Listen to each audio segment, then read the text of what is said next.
Paris. Right now, we're going to get a check on the top stories in the French newspapers with Florence Villeneuve. Hi there, Flo. And now we're going to start off with our top story in our main news bulletin. Emmanuel Macron welcoming Vladimir Putin in grand style to the very grand Palace of Versailles yesterday. That meeting, of course, the top story in the French papers. There's a photo of that very impressive handshake, impressive area where that handshake took place in Versailles, on the front page of Le Figaro today, which talks about an entente against terrorism. The two presidents had a firm and direct dialogue on some very thorny issues like Syria, Ukraine, and allegations of Russian meddling in foreign elections. Now, it's unclear whether Macron managed to convince Putin. He certainly managed to convince Le Figaro. Glowing words today for the French president in this editorial. You can see Le Figaro applauding his sense of history and art of communication. Nobody can deny Macron has skills in this encounter, says Le Figaro. He managed to forge a new relationship with Putin and carve out his own image all at the same time.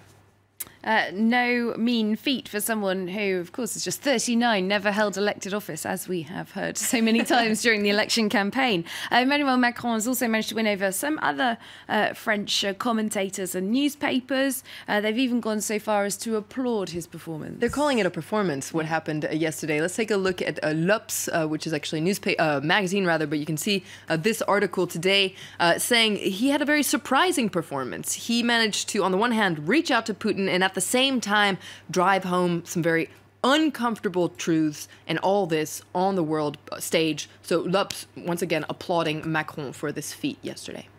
All right. Some skepticism in some other newspapers. Of course, there always is a little bit of this and a little bit of that. The left-wing leaning Libération not totally thrilled about the idea of a thaw in Franco-Russian relations. Some papers are quite alarmed by this hand being extended to Moscow. You can see Libé skeptical about this rekindling, this patching up of this relationship. Even though, they did talk about some thorny subjects, no real progress was made, and Putin gave no ground. Now, Slate goes even further and says this dialogue that we're seeing with Russia is actually a risky move for Macron. Now, we must talk to Russia, but we can't concede anything because we must remember who we're dealing with. Slate says Putin it would be more appropriate for him to be appearing in front of the International Criminal Court in The Hague. So quite an interesting view there, not in the Hall of Mirrors in Versailles. So you can see some papers are upset that this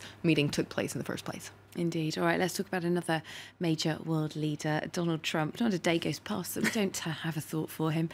Rumours are growing that he wants to remove the United States from that very historic climate agreement that was struck right here in Paris. That's right. So an agreement that, matters a lot to France. And so this is front page news here in France. You can see L'Opinion talking about this. Is the COP21, so that is the way it's called here in France, that Paris climate agreement, is it heating up or burning? So you see it's not looking good either way. And you can see this cartoon here, all the world leaders there on top of what is Trump's hair, and saying the desert is getting bigger, essentially. Now, Trump has tweeted that he's going to announce his decision this week. You can see on the front page of La Croix, they're talking about, are we going to move forward with or without Trump?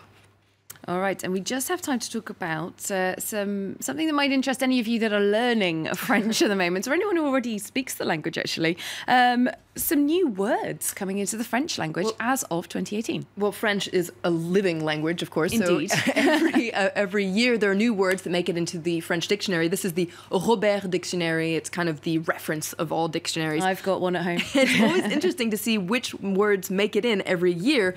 This year, there's kind of a theme, a culinary theme. You've got ciabatta, granola. These are words that might be used in French but aren't in the dictionary yet. You've also got spritz, that orange cocktail that can give you a terrible hangover. There are also new people who have made it into the dictionary. Emmanuel Macron, that might not be surprising. Theresa May, Donald Trump, and the Barbie doll. I can't believe that she wasn't in the dictionary already. I know, is she like 60 years old already or something? All right, already making it into the Robert, that's when you know you've made it. Thanks very much, Florence Villeneuve, who will one day be in the dictionary, hopefully. I'm sure. We'll see you in a couple of minutes' time for more updates on all of our top international news stories.